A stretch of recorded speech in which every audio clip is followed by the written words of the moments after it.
Bom dia, meus amados. Hoje é quarta-feira, dia 3 de julho de 2024. E pela data de hoje, vemos que já passamos metade de mais um ano. O tempo está realmente acelerado. Vamos trazer hoje aqui alguns temas. Colocaria o título Saber o Momento Certo de Agir. Algumas questões são colocadas a cada áudio divulgado aqui no canal e muitas delas não há como responder por lá, porque são respostas que demandam um assunto bastante extenso. Então nós trazemos aqui algumas considerações referente aos últimos dias e aos últimos áudios. Uma pergunta muito, mas muito repetida, principalmente nesse áudio de sábado, dizia assim: a alma faz um plano encarnatório para vir e ser uma má pessoa. Olha, eu não vejo aonde o áudio diz isso, porque em todos os momentos falamos que a alma desencarna justamente para fazer uma autoavaliação e, lembrando do passado e conhecendo o futuro, ela elabora um plano encarnatório para uma próxima encarnação para se melhorar, nunca para piorar a sua condição. O que acontece é que a alma sabe das suas provas e das suas expiações. Se nós estamos num mundo de provas e expiações, o que são provas e o que são expiações? É preciso compreender isso. As provas são as lições que ainda faltam, as que não foram aprendidas, aquilo que ainda exige um conhecimento maior, uma performance maior, enfim, aquilo que ainda não está aprendido, os desafios que não foram vencidos até o presente momento, e as tendências. E as expiações é pagamento, vai expiar. Quando nós expiamos algo, nós estamos quitando aquele algo, através desse sofrimento, de dor. Por isso é uma expiação. Precisamos compreender também um pouquinho, obviamente, da gramática, da linguagem. Senão fica difícil compreender certas coisas. A expiação é quando se paga por um erro cometido. Então a alma escolhe um sofrimento como alternativa. Embora ela tenha tantas possibilidades, antes disso, de fazer a quitação sem o sofrimento. É claro que ela coloca em primeira mão as possibilidades sem a dor, sem o sofrimento, porque quando se entende que a alma esquece do seu plano encarnatório, obviamente ela precisa se garantir, senão ela perde a viagem, como se diz. Seria muito triste para uma alma perder uma encarnação.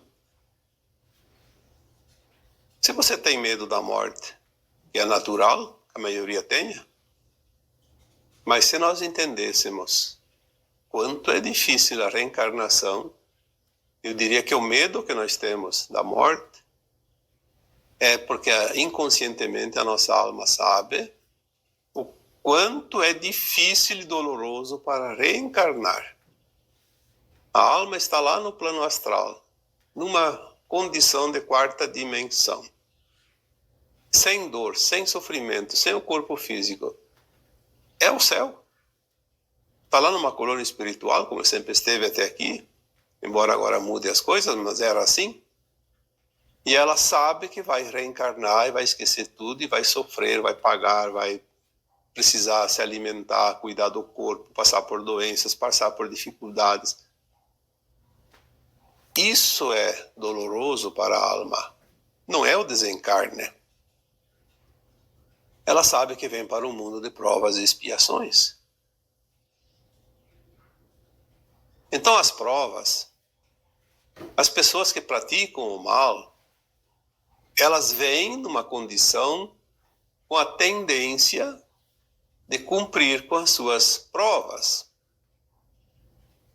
Porque se ela vem para espiar, ela já vem com um projeto. Eu vou lá, faço isso, faço aquilo, vou me esforçar, faço o bem, faço a caridade, vou colaborar com tudo e com todos, e daí eu quito a minha conta com o amor e não com a dor.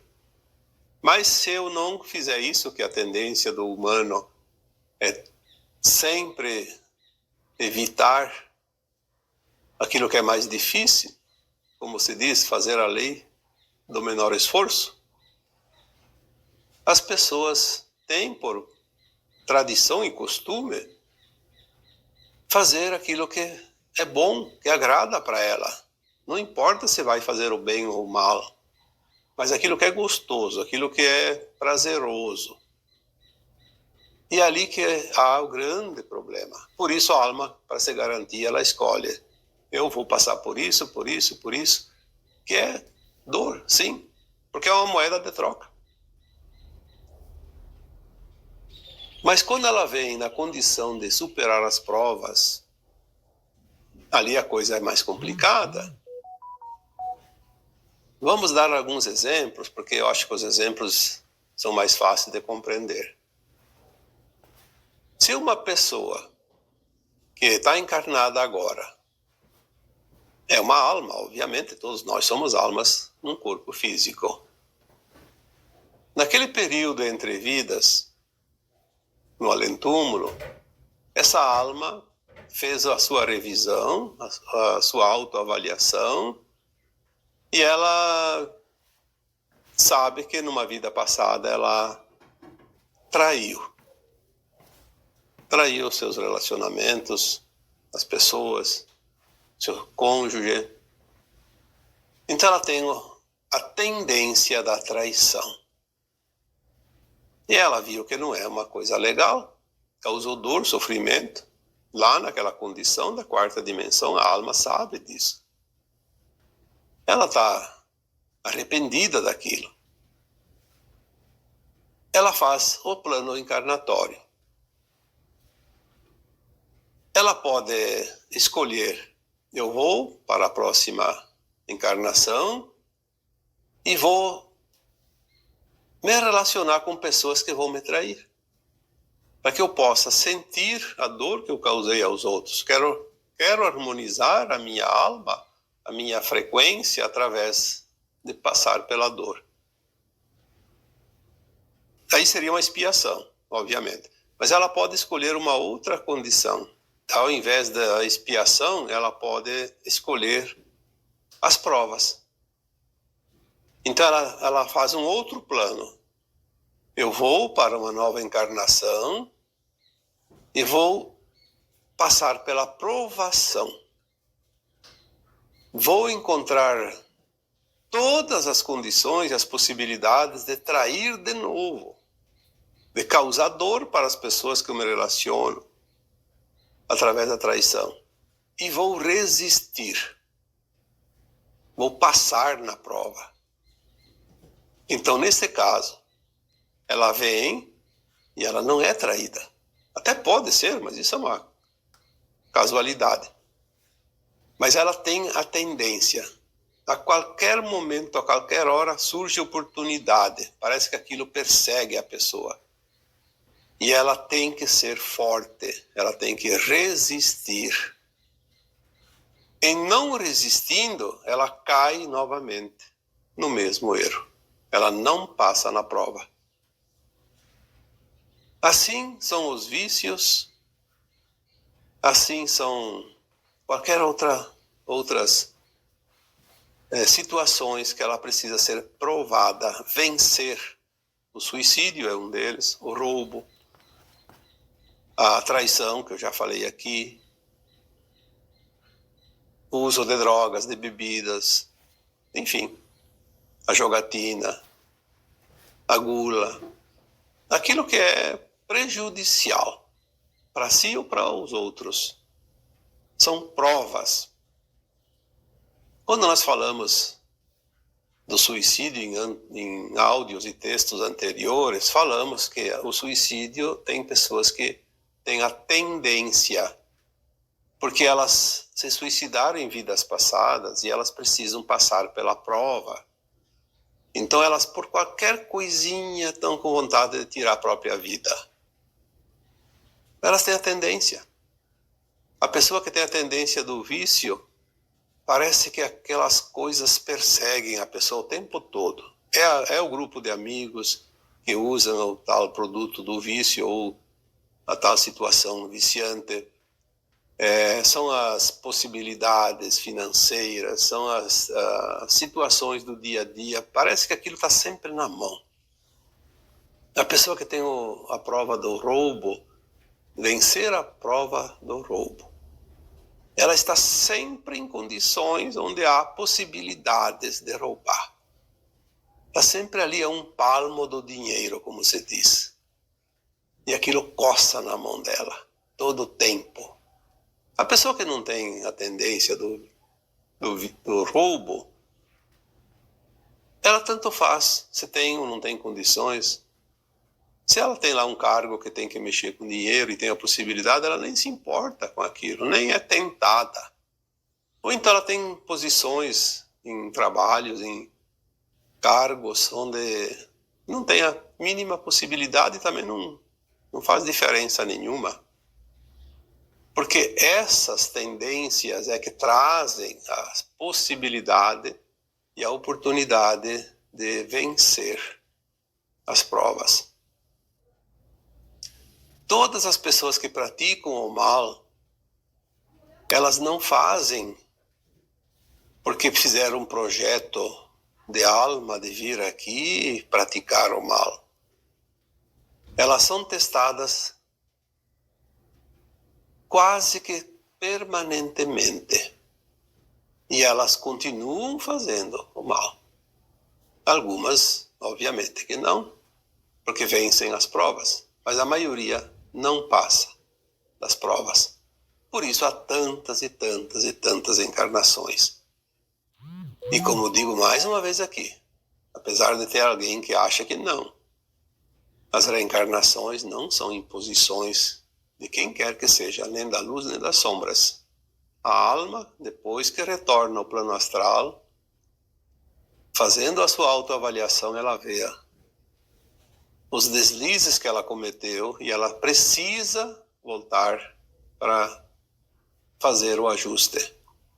Porque ela sabe que se ela não fizer isso, ela não vai evoluir, não vai sair daquela estagnação.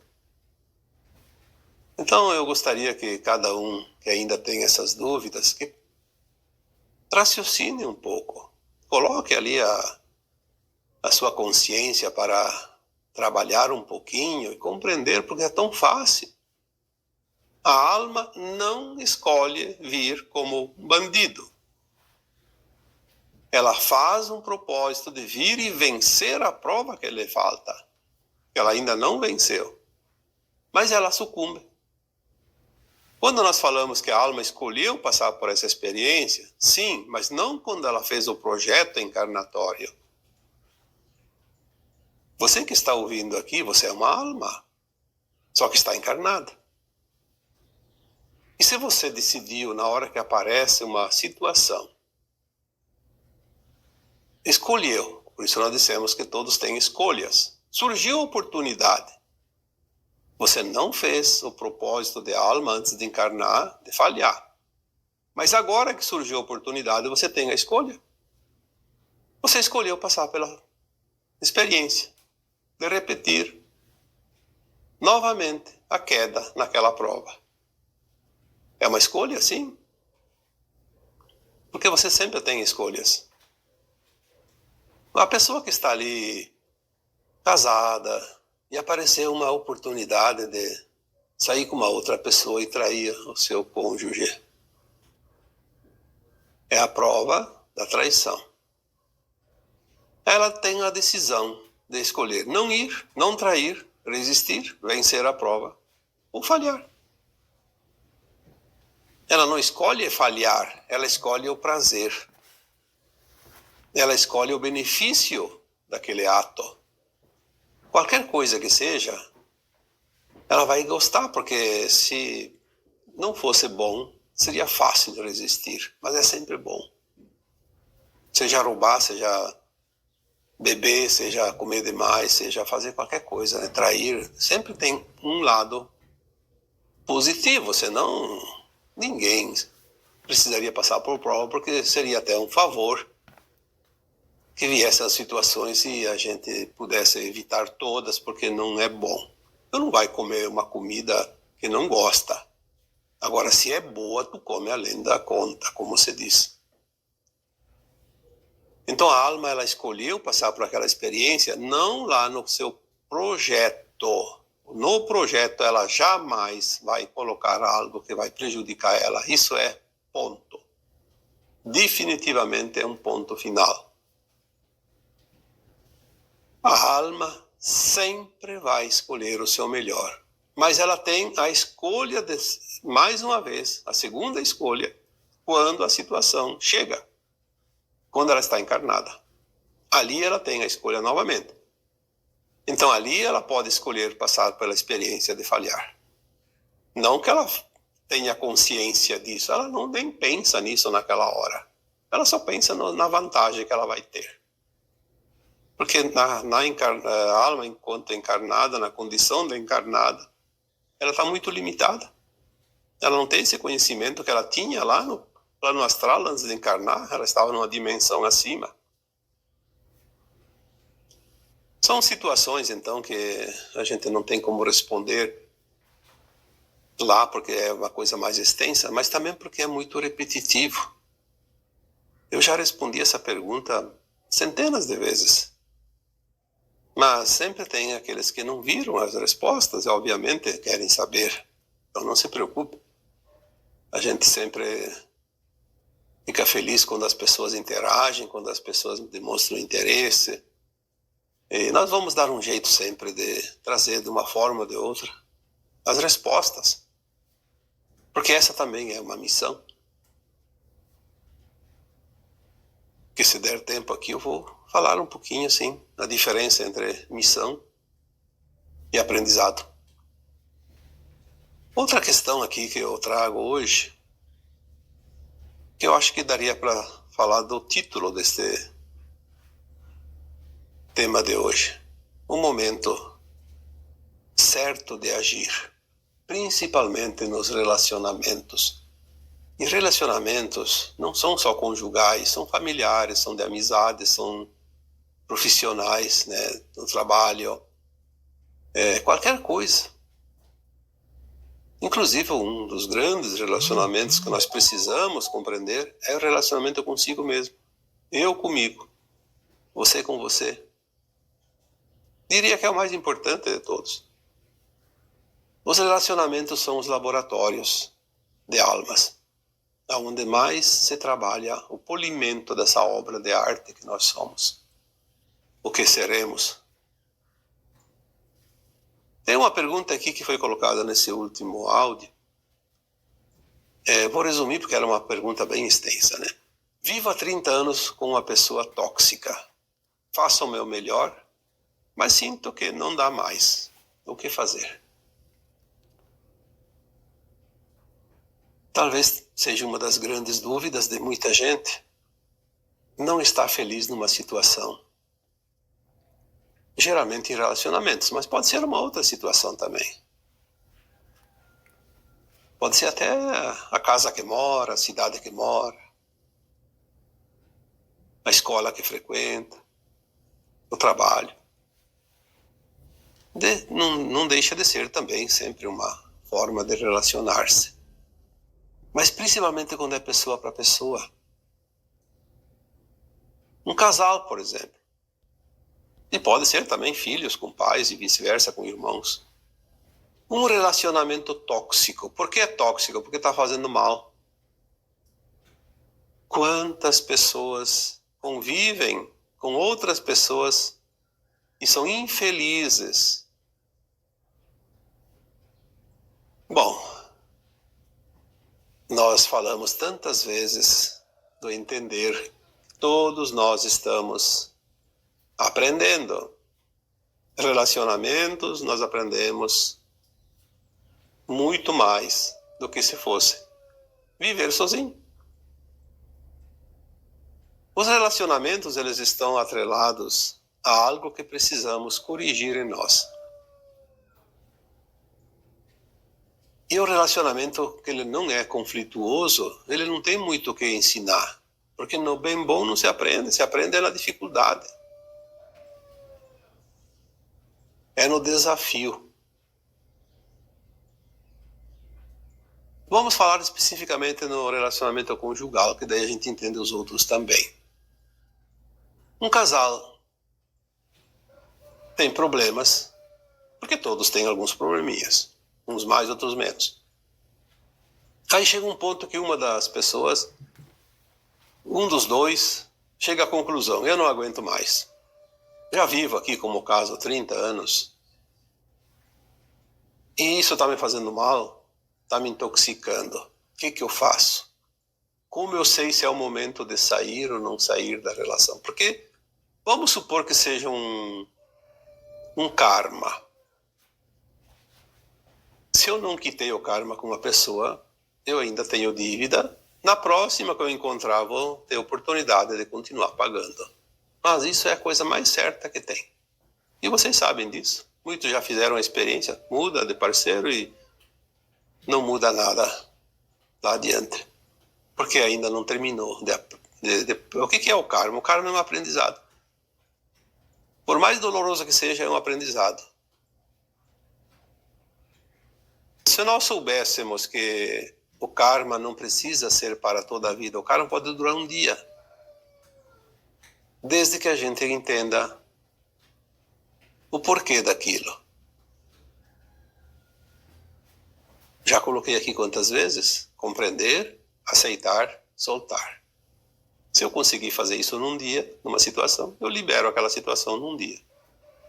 Ou então numa semana, num mês, num ano, ou toda a vida, até o final da vida. Depende de como você age. Vamos aqui tentar responder essa pergunta de uma forma bem compreensível. 30 anos, um relacionamento tóxico. Bom, é certo que a pessoa não compreendeu a vida, a lei de causa e efeito. Senão não estaria 30 anos sofrendo. Quando nós só reclamamos que o outro nos faz infeliz, nunca vai terminar essa conta. Não termina mesmo. Agora, se eu olhar e disser, puxa, mas se eu estou nessa relação e estou sofrendo, como ninguém passa o que não deve passar, então eu preciso passar por isso, por uma razão. Pode ser que lá atrás eu causei dor para alguém. Pode ser que eu vim numa missão para ajudar essa pessoa. Então vamos olhar o seguinte: é missão ou é karma? Quando é missão, nós não sofremos por estar no sacrifício. Isso é o ponto. Eu me sacrifico, mas eu não sofro. Eu sinto que aquilo me engrandece. Agora, se eu sofro e reclamo e não aceito, é um karma. Aí não tem dúvida. É uma dívida. E ninguém gosta de pagar dívida. Todo mundo esperneia. Seja uma situação, seja outra. Quando sabemos o momento de sair desta situação, abandonar o barco, como se diz. Porque se eu soltar o barco antes da hora, eu vou ter que pegar um outro. E aí a situação é a mesma. Se estou enfrentando uma tempestade, é a mesma tempestade. Não adianta sair de uma relação sem aprender o que aquilo quer te mostrar. Senão você vai ter a oportunidade. Isso é uma providência, porque senão a gente não evoluiria. O destino está traçado, o universo sabe disso, e ele diz assim, você está ali para aprender. Você abandonou essa pessoa, fugiu da raia, a próxima vai continuar, porque senão você perderia a oportunidade e perde muito tempo. Então a situação vai se manifestar na nova relação. Então sempre tem um risco, eu caio fora e aí não é hora, não adianta nada, só perder tempo. Sim, é uma possibilidade. Mas também tem a possibilidade de ter terminado e a gente não sabe e está lá sofrendo. Então, na pior das hipóteses, continua. Então eu diria, se não está bom, se realmente a situação é tóxica, saia fora. Dá um jeito de sair. Na pior das hipóteses, vai continuar com outra pessoa. E na melhor das hipóteses, não vai mais encontrar ninguém, porque tinha terminado o sacrifício, o karma. Em qualquer situação, é bom fazer uma avaliação primeiro, antes de optar pelo rompimento, pelo afastamento. Por que eu estou passando por isso? O que isso está me mostrando? Se veio para mim, não é para o vizinho. Eu pedi para passar por essa situação, senão ela não teria se configurado. Tem aprendizado. O que eu preciso aprender? Se eu estou sofrendo, é porque eu já fiz sofrer alguém lá atrás. É justo que eu pague a conta para me libertar desta conta. Compreender isso faz com que aquela dor comece a desaparecer. Porque quando a gente compreende e aceita, se desfaz os nós e a dor vai embora aos poucos. Tem uma outra possibilidade de também olhar o outro e dizer, mas o outro também está tentando acertar. Se ele parece no meu olhar que ele está errando, mas ele também está querendo acertar, assim como eu. Estamos todos na mesma escola. Por que criticar o outro sempre e não olhar as nossas falhas? Porque será que os outros também não veem em nós as falhas? Do mesmo jeito que nós vemos nos outros? Afinal, somos espelhos uns dos outros. Esgotar todas as possibilidades, aí tem duas opções. O relacionamento melhora como um passe de mágica e fica bom. Ou então termina de uma vez e vai encontrar um outro e não vai ter o mesmo problema, porque não precisa mais. Já aprendeu. Essas situações, elas são tão importantes porque elas definem o nosso futuro, o nosso bem-estar, a nossa felicidade ou a nossa infelicidade. Nós não viemos aqui para a escola para sofrer, nós viemos para aprender. O sofrimento é a resistência que nós colocamos em compreender as lições. Quem é professor, ou mesmo quem não é professor e já estudou em escola, que todo mundo estudou, é só observar. Num grupo de alunos, aquele que menos se esforça, aquele que tira as notas mais baixas, aquele que pouco frequenta a escola, que não se interessa pelas lições, é aquele que sempre está reclamando, que não está gostando da matéria, que não está gostando da escola, que só tem trabalho, que só tem prova, que só tem isso, que só tem aquilo. É aquele que não faz nada. A resistência em mudar, em aceitar. Fazer um esforço. Afinal, está lá fazendo o quê? Como eu disse um dia, vai para a escola só para comer a merenda? Isso até os ratos fazem quando têm acesso à cozinha de uma escola. Vão lá comer tudo que tem. Nós precisamos ter um pouco mais de responsabilidade, mas acima de tudo nós temos que ter um pouco de consciência racional. Então os relacionamentos, eles são os polidores da nossa alma. E eles nos trazem as possibilidades de nos mostrar onde é uma missão, onde é um karma, compreender a vida, as leis de causa e efeito. A missão, para resumir, é quando nós pensamos no outro. Se eu estou numa situação, eu penso sempre nos outros, no outro, primeiro do que em mim. Aí é uma missão. É fácil de identificar a missão. E quando é karma, a gente sempre pensa em si próprio primeiro. Ah, mas isso é fatal. Se você pensa em você primeiro do que no outro, num relacionamento a dois, sempre pensa em você e não pensa no outro. É karma. Se pensa primeiro no outro, é missão.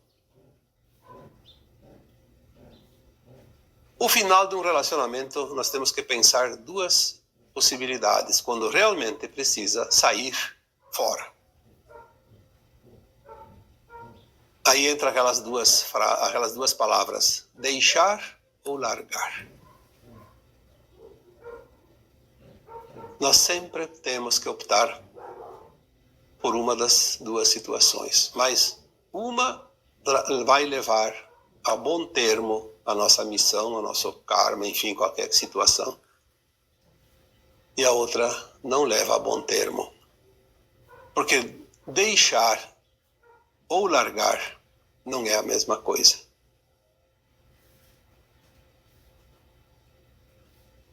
Eu vou explicar aqui para ver a diferença.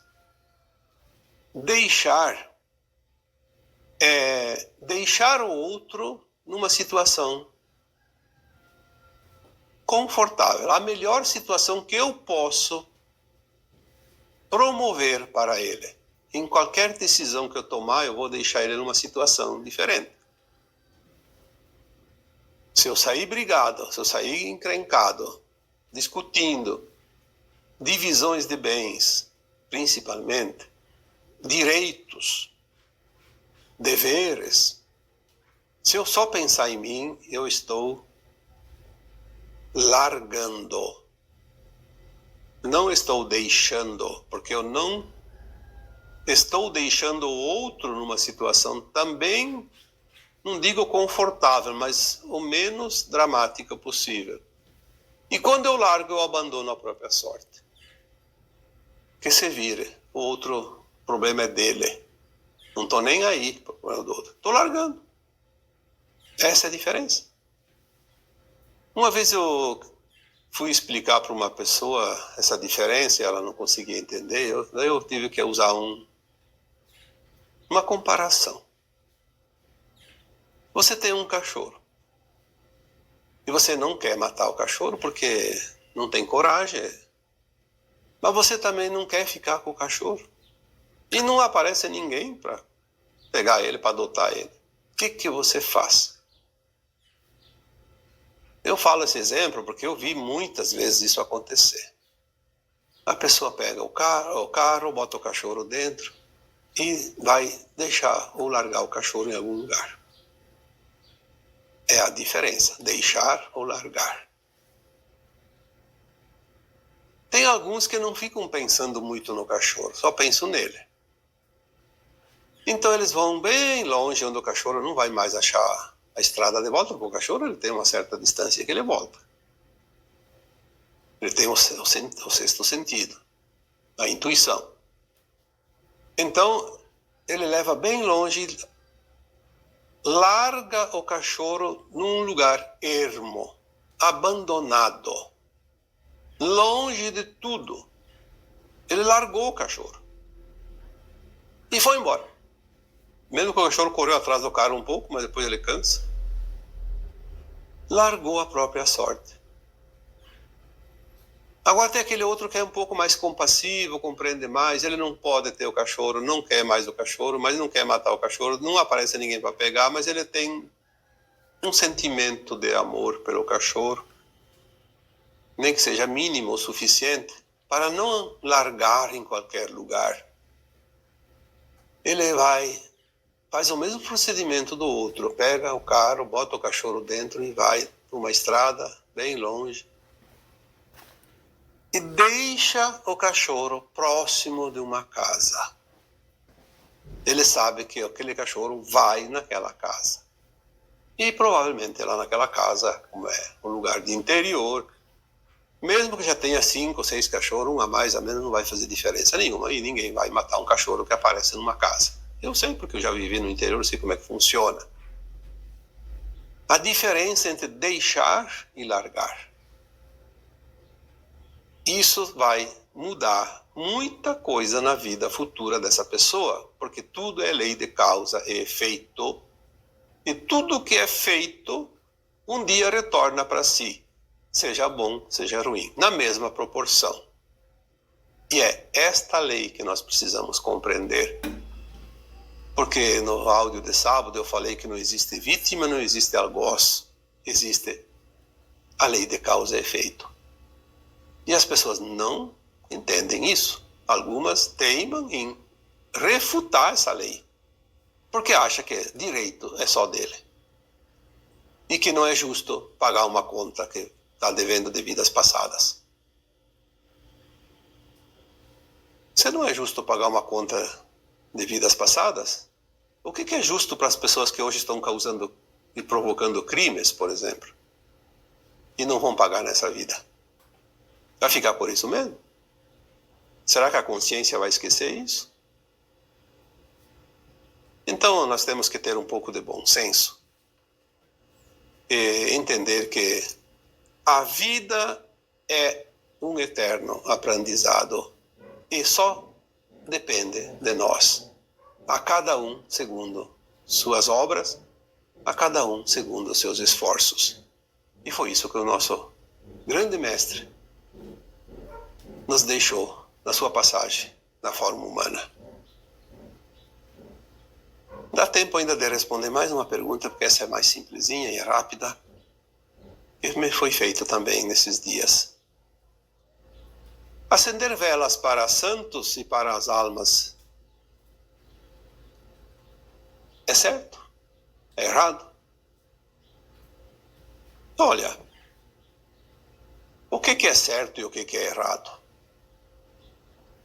Se tudo é aprendizado, tudo é evolução, tudo é entendimento, eu diria que nós ainda temos pouca confiança em nós. Então nós precisamos depender de certas crenças, de certos rituais. Se eu acendo uma vela para o santo, ele vai me ajudar. O que é a vela? A vela é uma luz que você faz. É um acender uma luz. O santo não precisa da luz. É você que precisa. Então acenda para você e peça para o santo te ajudar. Em vez de acender a vela para o santo e pedir para ele te ajudar.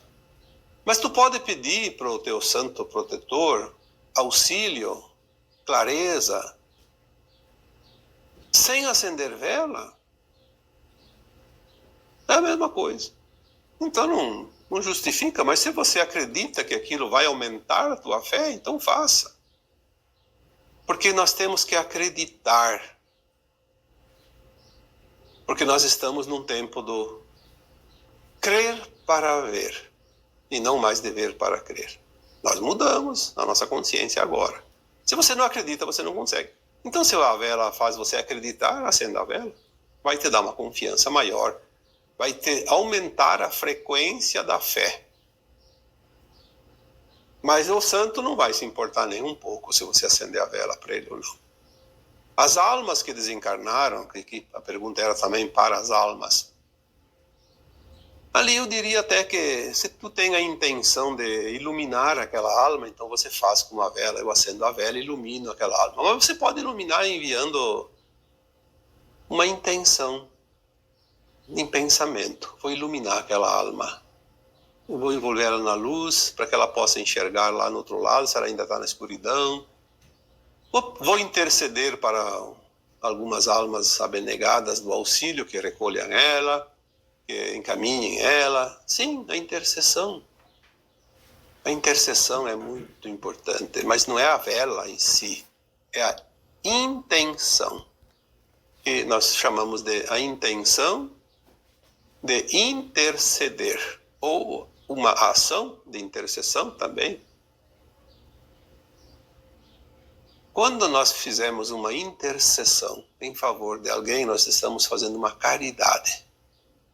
Estamos ajudando intencionalmente uma outra alma, seja encarnada, seja desencarnada, a ter um pouco mais de crédito, porque eu estou colocando os meus créditos no pedido.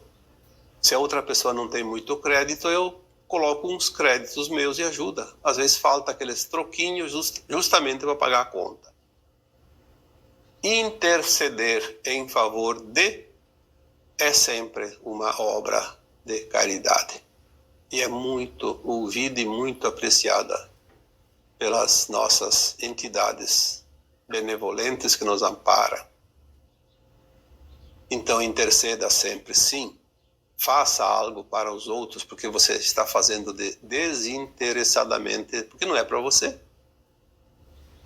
Eu diria que os pedidos mais honestos são aqueles que nós fizemos para os outros. Porque quando nós fizemos para nós somos um pouco egoístas. E queremos mais do que é necessário. Mas quando é para o outro, a gente coloca uma medida mais justa. Então a intercessão, sim, é sempre importante. Mas acender vela, não acender vela, não passa de uma prática, de um ritual. E todo ritual, ele tem a intenção. O que vale é a intenção, não é a vela, se está acesa, se está apagada, a cor da vela, o tamanho da vela, o tempo que demora para queimar toda. Não, isso não importa. Isso é crença limitante. Mas, como eu disse, pode ajudar positivamente, porque nós precisamos acreditar. Sem acreditar, não vale a pena fazer nenhum esforço, porque não vai trazer o resultado. E então, agora eu vos deixo com o meu abraço de luz em cada um de vocês. Namastê.